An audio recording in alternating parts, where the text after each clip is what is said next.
Thanks. Can everybody hear me, and can people online hear me? I've just turned my mic on. The online, I don't know if anyone's online. I liked Michelle's 3D participants and 2D participants. That's very good. Okay, cool. Just by the way, the text is a little bit, the text is a little bit small. So those of you down the back, if you need to see more clearly, you can move forward. Okay, thank you so much for coming, everyone. It's really nice to be back in person. Yes, so today I'm going to be talking about attitude bingo, kind of continuing the work of my PhD thesis, looking at sex education. So to begin with a little bit of Australian context, which I'm sure many of you are familiar with, last year there were a series of kind of major events that really thrust consent into the spotlight. For example, in January, Grace Tame was named Australian of the Year. In February, multiple major events happened. Brittany Higgins alleged that she was raped at Parliament House in 2019. Chanel Contos started a petition for consent education on Instagram, which went viral. And there were also historical rape allegations against Christian Porter reported in the Australian media. And in November, towards the end of the year, perhaps a lesser known event, affirmative consent laws passed in New South Wales Parliament. And you're welcome to ask me a bit more about that. So there's, a lot going on in terms of this consent context. It was really kind of catapulted into the Australian mainstream in the last couple of years. And following this renewed attention, particularly the work of someone like Chanel Contos, the Australian government agreed to make consent education mandatory in all school curricula in Australia from 2023, so from next year. And by my calculations, that means there's about 4 million students from kindergarten to year 10 who are set to learn about consent come January of next year. So it's a really important time to be understanding how consent is taught. Fortunately, serendipitously, I just so happened to spend 10 weeks in a sex education classroom looking at, among other things, consent. This research happened before I collected this data in 2020, so before all of this happened. So it's just my luck that my research happens to be very relevant at the moment. So I went to an all-girls public school in Sydney, which has a median socioeconomic status. It's a mainstream school with some gifted and talented classes, though the ones I followed were mainstream. There's a high proportion of students who speak a language other than English at home, and as well as a significant refugee cohort. I followed 2 year 9 classes. They're PDHPE or health classes. And so they're about 15 or 16-year-old students with about 25 students per class. And I followed 2 teachers at the same school. So 2 year 9 health teachers, a man and a woman, and I followed both of them over a 10-week term, so 15 lessons each. And because each of the lessons is an hour, you have 2 teachers times 15 lessons, gave me 30 hours of video recordings, as well as some other data like assessment tasks from the students and interviews with the teachers. So quite a good data set to be working with on this topic. Today, I'm going to be presenting just a small corner of that, and I'm going to be using appraisal, which I'm sure we're all familiar with. But just to kind of orient my approach, I'll be focusing specifically on attitude and basically taking the target to determine what kind of attitude we're dealing with. So affect for expressions of feeling. For example, some people do want it, or I feel really uncomfortable would be instances of positive and negative affect respectively. Judgment for evaluations of people and behavior. He will take responsibility, or one person is very drunk. Or appreciation for evaluation of things and phenomena. So it needs to be clear, or that's a really difficult situation. Okay, if it's too small, please just move forward to the front of the room. Okay, so the text that I'm going to be working with, 30 hours is a lot of data, and I'm going to be zooming in on about 5 minutes of it. So I'm looking at a little excerpt which I've called, Is That Consent? So this takes place after, this is in lesson 5, but in lesson 4, the students have been learning about the legal definition of consent. Lesson 4 is kind of the first time they learn about consent in detail. And then in lesson 5, what I'm going to be looking at today, the students are taking that legal definition and applying it to some different scenarios. So what happens is mostly the teacher, but sometimes the students will describe a scenario, and then the class has to label it as consent or not consent. And what you'll see is every single example is not consent. Every single example is not consensual.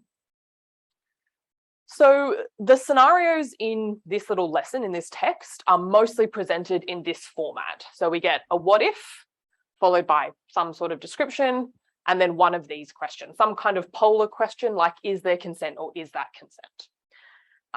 So here are some examples. What if one person is really drunk and the other person isn't? Can there be consent? What if while having sex, so two people are having sex and the guy was wearing a condom, and then partway through during sex, without telling the girl, he takes off the condom and kept going? Is that consent? And these get increasingly elaborate. So we get things like, what if someone asks you over and over and over and over again, and eventually you gave in and you said, oh, fine, yes. And it might not even be that, kind of, it might be the, oh, well, okay, then, the uncomfortable, well, I don't really want to, but you've kind of asked many times now, and I kind of feel obliged that maybe I should. Is that consent? Okay, so here are just 3 examples, but there's probably about 15 or more examples of these what if scenarios that the class goes through. So in terms of the attitude patterns of all of these scenarios, there's 2 patterns that come up again and again. So first of all, a pattern with affect, where we get the young person in the scenario. So if someone or if a guy, something like that, expressing some kind of affect, and then they're expressing that about sex or having sex or the decision to have sex, something like that. So here's an example. Oh my God, I had sex and I was so drunk and I didn't want it and I feel really bad about it. Okay, so ignoring drunk, which I will separately code as judgment in a minute, but you can see here we have all of these instances of affect. Oh my God, didn't want it, feel really bad. And these are all being expressed by the young person in the scenario, I in this case, because we've got quoted speech, and this is all feelings about having sex. Okay, so this is one common pattern. The second pattern is one to do with judgment. So we get judgment, and the target now is the person in the scenario. So instead of them expressing an emotion, they're being the target of an evaluation. For example, if one person is really drunk and the other person isn't, can there be consent? So taking drunk here as an invoked negative judgment of capacity, and that's targeting one of the people in the scenario, one person. Okay, so these 2 kinds, these 2 patterns, if you like, so a motor, person in the scenario expressing affect about sex, or judgment of the person in the scenario, they account for about 3/4 of all the attitude in this excerpt. And what's curious about this is those instances cover all the subtypes of affect and most of the subtypes of judgment in what I'm calling attitude bingo. And that's where the title of this talk comes from. I'll show you what I mean by that.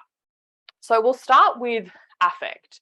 So all 4 subtypes of affect, so inclination, satisfaction, security, and happiness, all come up in this pattern. Young person feels affect about sex. And yeah, as I said, used with either having sex or something equivalent, like that decision to have sex. So here I have a little clip just because the paralanguage here is important. I won't use a clip for every example, but I will here. It's a little bit quiet for those of you in the room, but there are captions which hopefully you can read, and also I know this text well, so I can replay it for you if you like. Would you mind just pressing play on this clip? What if someone asked you over and over and over and over again, and eventually you gave in and said, oh, yes. And it might even be that kind of, it might be the, okay then, that uncomfortable, well, I don't really want to, but you've kind of asked many times now, and I kind of feel obliged that maybe I should. Is that consent? Okay, so sorry that's a bit quiet, but I can read this text for you. The thing I'm particularly interested in is this word here.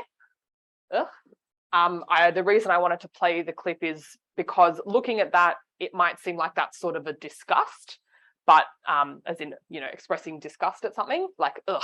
But actually it's more like, ugh, like I'm over it, I'm bored, So as you'll see in a second, I code this as satisfaction. And I also like to play clips of my data whenever I have time. I'm glad that at this conference we have the luxury of 25-minute talks because it's such fun data, and I like getting to share it with people. So let's take a look at the, sorry, I think my, yeah, okay, thank you.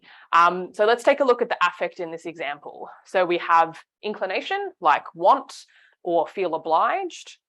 We have security, uncomfortable. We have satisfaction, as I said, so kind of bored, over it. So we have 3 kinds of affect in this example, all related to having sex. Now, a separate example where we have, we saw this one before, oh my God, negative security, I didn't want it, negative inclination, and I feel really bad about it, negative happiness. Okay, so again, lots of affect coming up in these examples around having sex.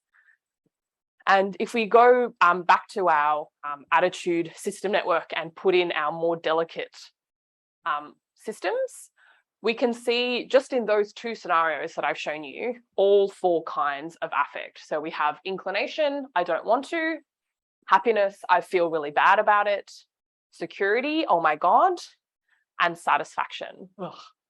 Okay. So we're getting all possible sort of emotions about sex coming up in these scenarios. And a reminder that all of these scenarios are deemed not consent. So when the teacher says, is that consent or is there consent, the students say no. Okay, so little affect summary.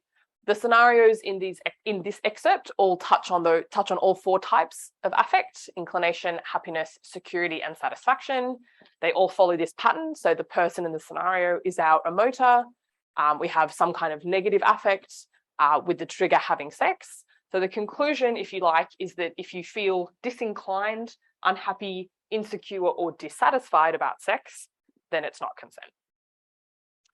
Okay, let's move on to judgment now. So a reminder that this is our pattern for judgment. We've got some expression of judgment, usually negative, targeting the person in the scenario, person or people in the scenario. This isn't quite as exhaustive as affect, but quite a few subtypes of judgment can be found, specifically capacity, veracity, and normality. And whereas affect is being used to show the feelings of the people in the scenario, judgment is being used to evaluate those people and their behaviours. So starting with capacity, here's one. So what if one person is really drunk and the other person isn't? Can there be consent? I'm treating drunk here as an invoked judgment of negative capacity. Oh, sorry. So this is our capacity example. Again, this is deemed not consensual by the class. In terms of veracity, we have an example like this. What if while having sex, so 2 people are having sex and the guy was wearing a condom and then partway through, without telling the girl, he takes off the condom and kept going. So without telling the girl here is invoked negative veracity. So doing something dishonestly or deceptively. And finally, normality is a little bit different here. Here's another scenario. They're having, normal sex, the guy's penis in her vagina and everything's happy. And then he decides to go a bit more adventurous and he decides he wants to try anal sex and she's not happy with it. If she says, no, I don't want that, and he does it anyway, it's not consent. So there's a few things going on here, but what I want to draw your attention to is this normal up the top. So the suggestion here is that vaginal intercourse is normal and anal intercourse is not normal, and that's not okay, that's not consensual. There's a little bit more going on here, including, of course, the air quotes, which are doing some heteroglossic work. I don't have a ton of time to touch on this today, but feel free to ask me to come back to this example in the question time if you'd like. But again, if we go back to our system network for attitude with our further delicacy, so we can see we've got normality, they're having normal sex, capacity, one person is really drunk, and veracity, without telling the girl, he takes off the condom and kept going. So these are all necessary, elements of consensual sex. You have to have positive normality, positive capacity, and positive veracity. If any of them is negative, it's deemed not consensual by the class. But we might ask, since we could exhaust all the subsystems of affect, we might ask, well, can we do the same thing for judgment? So can we sort of complete our bingo card? Can we find examples of these other 2 subsystems, tenacity and propriety? And we can, but we need to briefly go outside the text.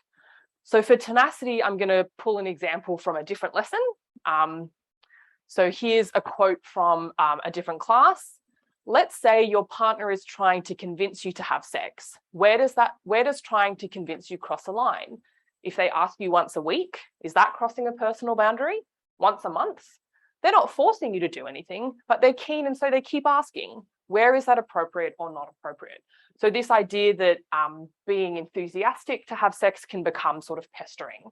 So I'm coding this sort of keeping on asking as invoking tenacity. There are other examples in my data, but I think this one's probably one of the clearer ones.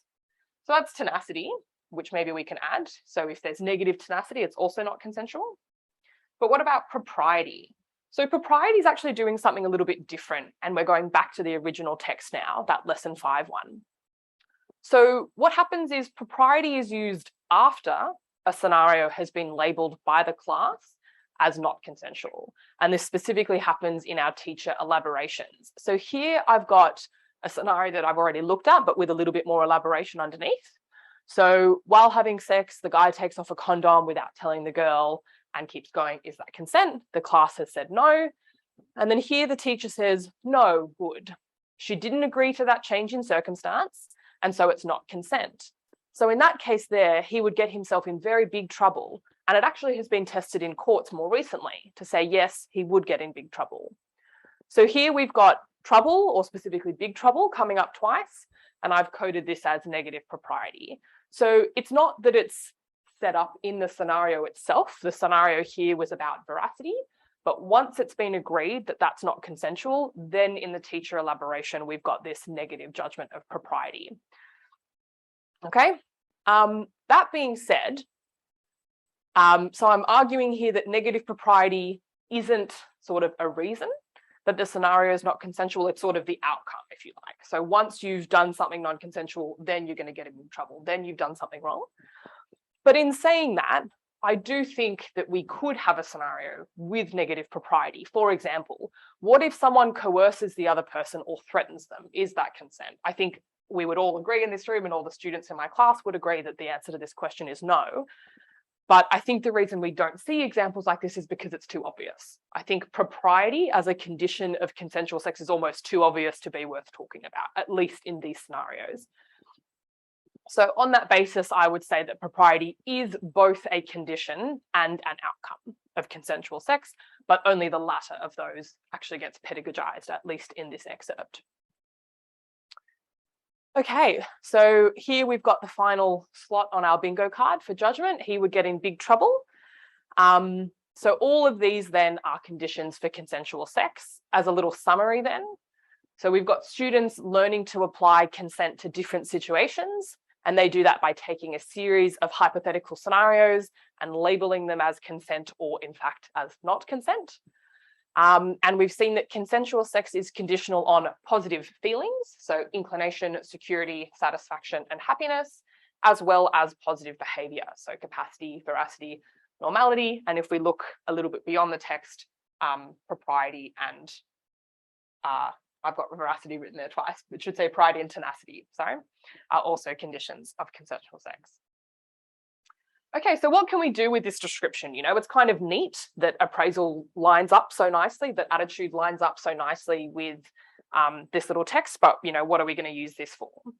So my suggestion would be that there is value in using something like this as a resource for teaching.